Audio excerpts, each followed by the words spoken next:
Russia probe. President Trump calls for his attorney general to end a special counsel investigation plaguing his presidency. Miracle in Mexico. A plane crashes and everyone survived. What investigators are saying.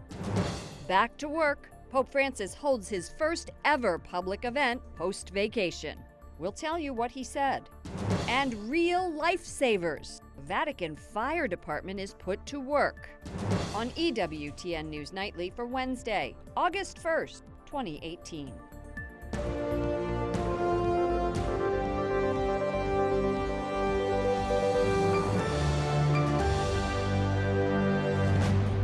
Good evening from Washington, D.C., and thank you to those of you joining us from around the world for news from a Catholic perspective. I'm Lauren Ashburn. President Trump is calling for an end to special counsel Robert Mueller's Russia investigation. He claims it's a total hoax. The president says Attorney General Jeff Sessions should stop the probe. Critics say the president could be obstructing justice. White House correspondent Mark Irons reports on this continuing story. Good evening, Mark.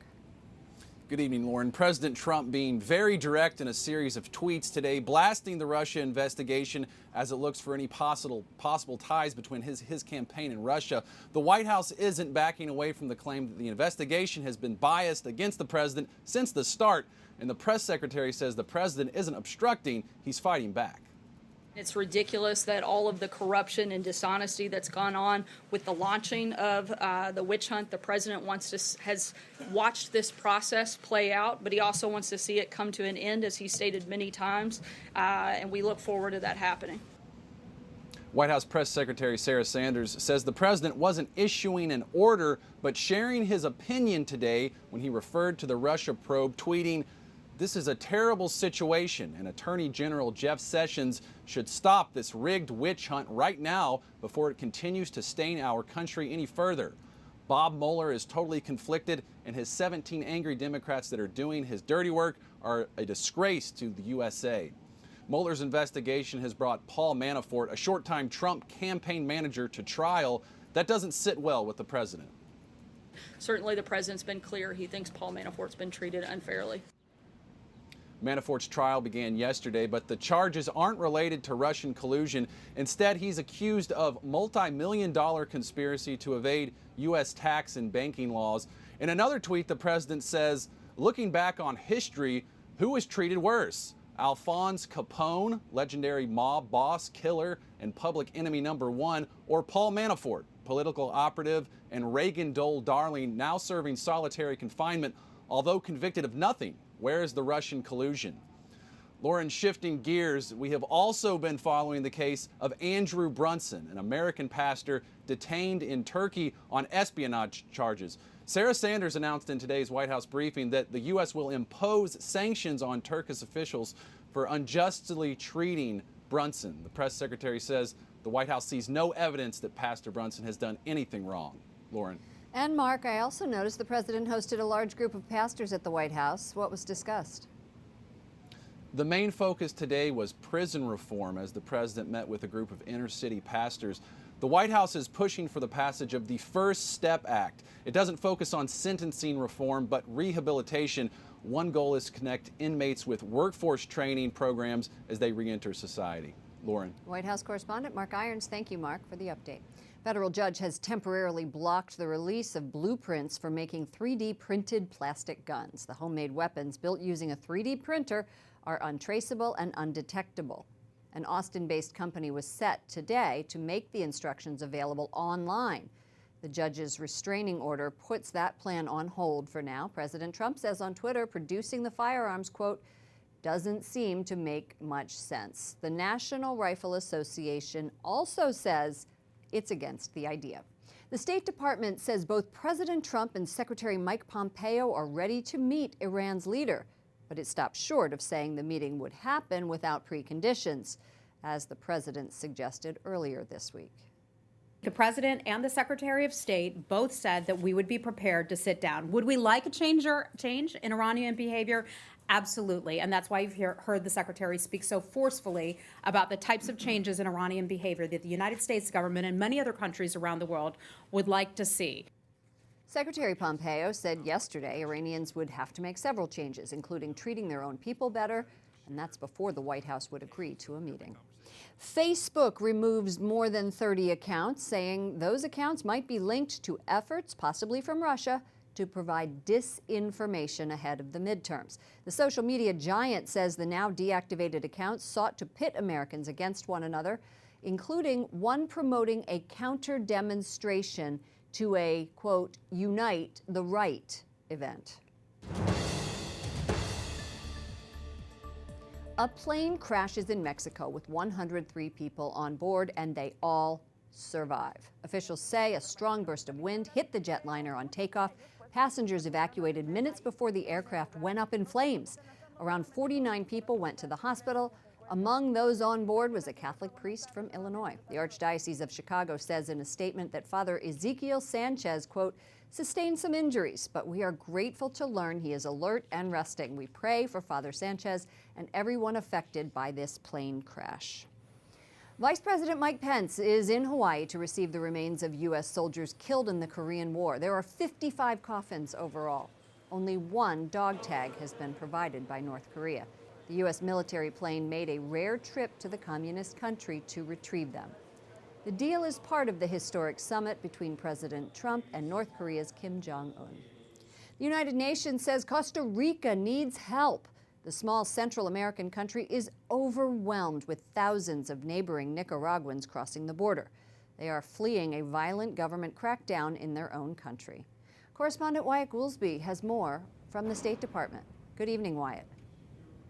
Good evening, Lauren. Officials here are warning their counterparts around the world about what they call a deteriorating situation in Nicaragua. They say it's directly impacting its neighbors, like Costa Rica. The State Department is condemning the political violence, human rights violations, and attacks on Catholic parishes that's forcing thousands to flee. Nicaraguans are coming by the busload, so much so that Costa Rica immigration authorities can't keep up. Many who are entering are young people. Huyendo de ahí, de la Policía Nacional. This migrant says they're fleeing Nicaragua's national police because they're going after university students like her. Not everyone is willing to show their face on camera, and some worry about retaliation. The number of Nicaraguans leaving has jumped this past month since President Daniel Ortega's police and paramilitary forces worked to clear the last of the barricades built by protesters. Since April, human rights groups estimate more than 400 people have been killed. Ortega claims that number is under 200. The United Nations says in the last 3 months, 8,000 asylum claims have been registered in Costa Rica, with 15,000 more Nicaraguans trying to register. We are also strengthening our presence in Costa Rica's northern border region, and together with the Costa Rican government, other UN agencies, and our NGO partners, are gearing up our response capacity to provide immediate protection and assistance to thousands of Nicaraguan refugees and asylum seekers. Still, many who are in the country continue to protest President Ortega's crackdown. Catholic clergy and lay people are standing in support of the church, who has taken the lead in mediating the conflict. Monsignor Silvio Fonseca says President Ortega hasn't changed, adding this has been a systematic persecution since Ortega rose to power in the 1980s. President Ortega has called for other international organizations to help foster talks between the government and protesters. Ortega and other high-ranking government officials don't trust the country's Catholic bishops. They think the bishops are trying to overthrow them. The clergy members say they're trying to serve the least, or the most vulnerable, we should say, and not get rid of the government. Lauren? Wyatt, I understand this violence in Nicaragua is causing concern throughout all of Latin America. That's right, Lauren. Tomorrow, the Organization of American States, which has a place here in Washington, D.C., has called a special meeting with all of its permanent members. That includes Argentina, Brazil, Canada, Chile, Colombia, Peru, and the United States to talk about the deteriorating situation. Lauren? Correspondent Wyatt Goolsby reporting from the State Department. Thank you, Wyatt. Hundreds of doctors in Argentina protest as an abortion rights bill moves toward a vote in the Senate next week.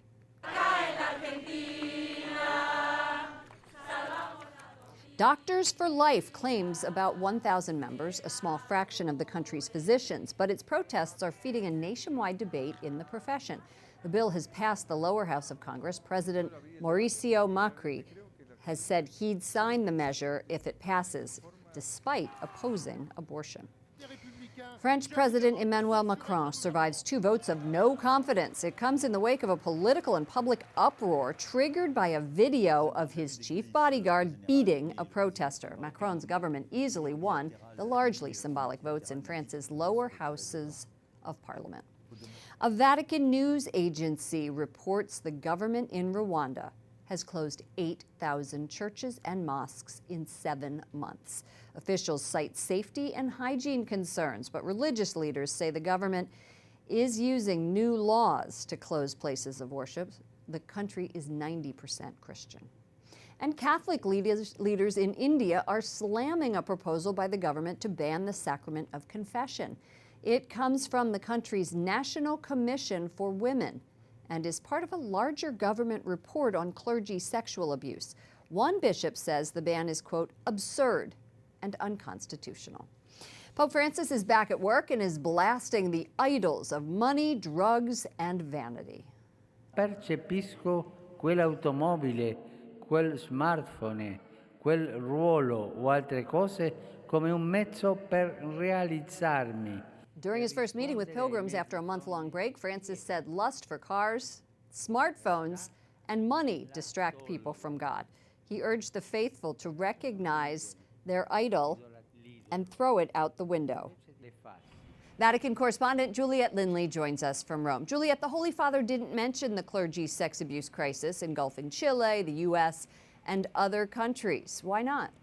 That's right, Lauren. The resignation of Cardinal Theodore McCarrick, which is rocking both American and Vatican circles, was not mentioned by Pope Francis in his address today. Instead, he resumed his teaching on the 10 Commandments, and he focused, Lauren, on the first commandment. I am the Lord your God, and you shall have no other gods before me. Now, he said the, quote, supermarket of idols that is available today promises happiness, but it never delivers. It's empty promises. And many Catholics and church experts were really expecting a comment from this Pope, who so often speaks out bluntly about controversial issues. And their hope was that Pope Francis would speak out about the sex abuse crisis, but it didn't materialize, Lauren. Let's move on to Chile. The bishops are still meeting this week discussing their country's clergy sex abuse crisis. And in May, all of the bishops offered their resignation.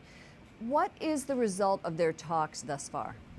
Well, we talked to their spokesperson today, Lauren, who tells us that the Chilean bishops are waiting for Pope Francis to act, and they will follow his directives and the civil process that is unfolding. Now, right now, Cardinal Ricardo Ezzati, who is the Archbishop of Santiago, the Chilean capital, is accused of covering up abuse, and he's the highest ranking church official in Chile who is under investigation, Lauren. Many Chilean Catholics are calling for his resignation, and tensions are running high. Now, Ezzati is scheduled to testify in court on August 21st. Now, let's remember, Lauren, that 160 church officials are under investigation and that there are 266 victims of clergy sex abuse in Chile. Cardinal Kevin Farrell, who is there in Rome, let's move back to Cardinal McCarrick. They worked closely with him from 2001 to 2006 here in Washington. He says he doesn't want to dwell on this scandal anymore as he looks ahead to the World Meeting of Families in Dublin. He runs that meeting. The clergy sex abuse scandal, is it on the agenda? Lauren, the protection of children from sex abuse will indeed be featured during the World Meeting of Families coming up in Dublin. Now, Dublin, Ireland. It's the theme of a panel led by Cardinal Sean O'Malley of Boston. A sex abuse survivor from Ireland, Marie Collins, is also scheduled to be on that panel, in addition to other experts. Now, many other key issues affecting the family will also be covered. There are topics that are all drawn from Pope Francis's teachings in his document, The Joy of Love, Amoris Laetitia. Juliette Lindley, EWTN News Nightly Vatican correspondent, thank you. Thank you, Lauren. Coming up, a Catholic priest weighs in on the resignation of Cardinal McCarrick over allegations of sexual abuse, and why the former governor of Arkansas is in the Holy Land.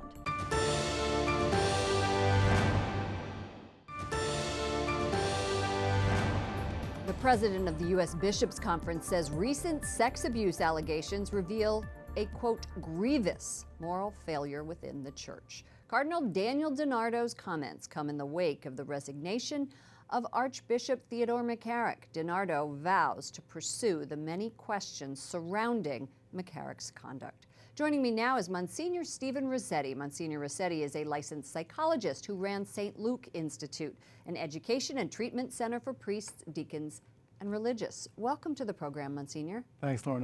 Nice to be with you. Nice to be with you. In 2012, right here, Yes. you said it is publicly well known that at times in our responding to crisis like this, we have failed. You have been with the church, working with the church since the early 2000s in crafting the church's response to this crisis. How do these new revelations compare to previous failings? Well, Lauren, it reminds me of the old days. It reminds me of people sort of not getting the message.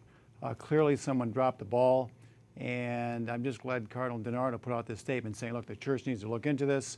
Why didn't people respond earlier?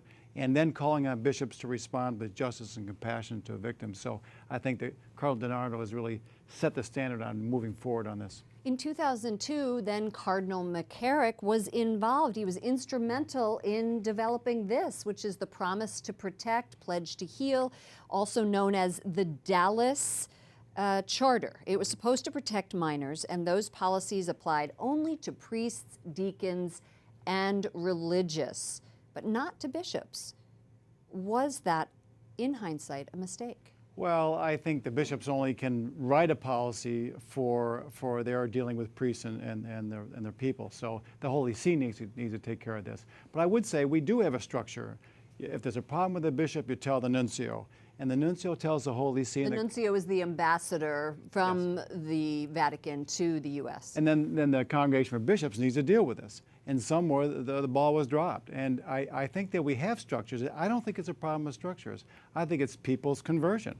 I think it's people saying, look, this is a problem, this is serious, people are being harmed, and we need to stop it now. But didn't we know that from the past? Well, we did with minors. I think some bishops did, but I still... So you're talking about seminarians. Yeah, I mean, they're not minors, but the reality is basically clinically and pastorally the same. When you've got a bishop being sexually involved with a 19-year-old or 20-year-old, I mean, it's functionally the same as being involved with a 13 or 14-year-old. I mean, emotionally, it's exploitive and abusive.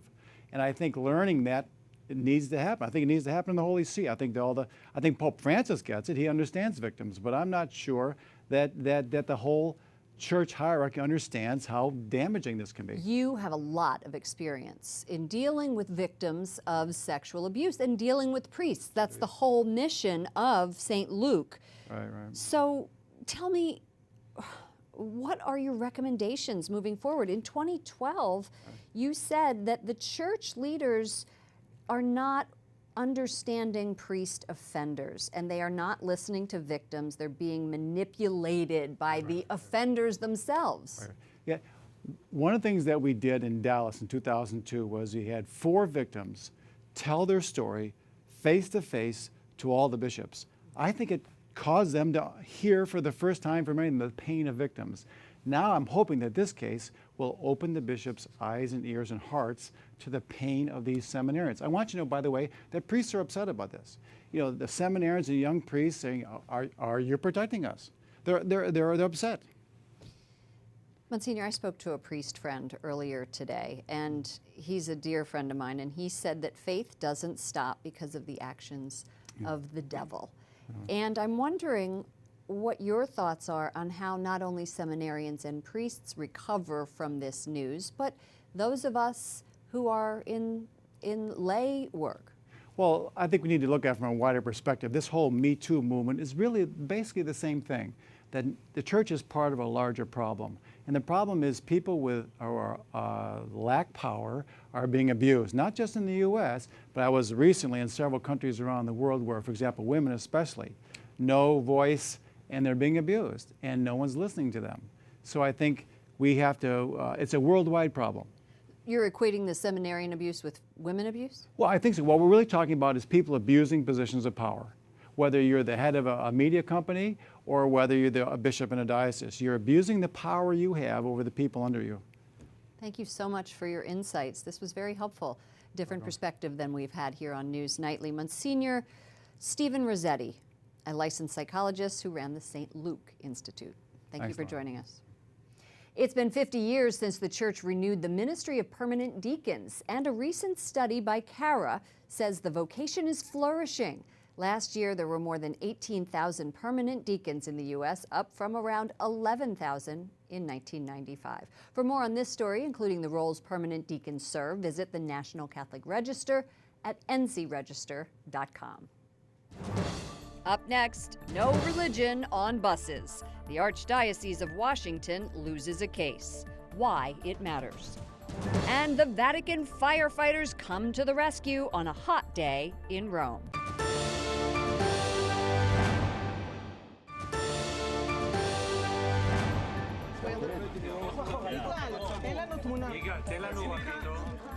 Former presidential candidate Mike Huckabee takes part in the building of an Israeli settlement in the West Bank and jokes he might buy a home there.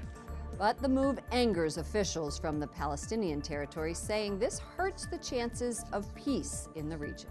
The Archdiocese of Washington, D.C. says it's reviewing yesterday's court ruling upholding a transit agency ban on issue-oriented advertising. It is considering its next steps. The Archdiocese of Washington sued WMATA, the Washington Metropolitan Area Transit Authority, last year after it rejected a bus ad that had this on it: "Find the perfect gift," and it directed people to a website. The Archdiocese argued Metro's decision violated the First Amendment. Joining me now via Skype from the Heritage Foundation is Senior Legal Fellow Hans von Spakovsky. Hans, welcome back to the program. Thanks for having me back. Metro said it had a blanket policy since 2015, no political, religious, or advocacy ads. Is this discrimination? Oh, I certainly think it is when it applies to the Archdiocese. I mean, look, Metro doesn't ban commercial advertisements for Christmas. You know, if you want to put up an ad that says, go to this website, you'll find good gifts for Christmas, which, as you know, is a religious holiday, they're going to accept that. But here, a very simple ad giving a message to think about perhaps some other gifts at Christmas by the Archdiocese, suddenly that's banned. I think that was an arbitrary and capricious decision by the Metro Board, and that in itself shows the problem with this rule. In this big 40-some page document here, Judge Judith Rogers wrote, were the Archdiocese to prevail, WMATA would have to accept all types of advertisements to maintain viewpoint neutrality, including ads criticizing and disparaging religion and religious tenets or practices. Did the court go so far, too far, in protecting a hypothetical situation? Yeah, I think they did. I don't think it makes sense, both under the First Amendment, to have a ban like this in place. I certainly also don't think it makes a commercial sense, because the Metro is always losing money. Why would they want to turn down all kinds of different kinds of advertising? And look, even the ACLU, which is not exactly a conservative organization, they also agree that this ban that Metro has put in violates the First Amendment.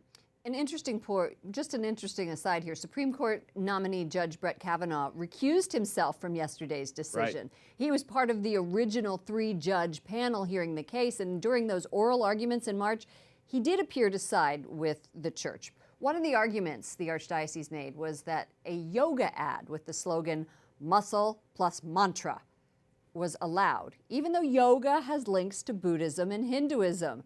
The court found the ad was not recognizably religious. So is it a double standard? Yeah, no, I think it is. And again, that shows, I think, the arbitrary nature of the decisions being made by Metro, and that gives too much power into the hands of the officials there. That's when you get these kind of bizarre determinations that treat different organizations and different people differently. And that in itself, I think, is a violation. That really is viewpoint discrimination, which supposedly the Metro Board saying they were trying to avoid, but I think that's exactly what they were doing. Well, as we said at the top, The administration, the Archdiocese of the Archdiocese, is going to look into next steps. Hans von Spakovsky, Senior Legal Fellow at the Heritage Foundation, thank you for joining us. Thanks for having me. And finally tonight, the Vatican's fire department comes to the rescue, but not putting out a blaze. Instead, they used water to cool off the 70,000 altar boys and girls waiting for Pope Francis. The temperature in Rome yesterday, all the way up to 95 degrees. And it felt even hotter, we hear from our Rome Bureau.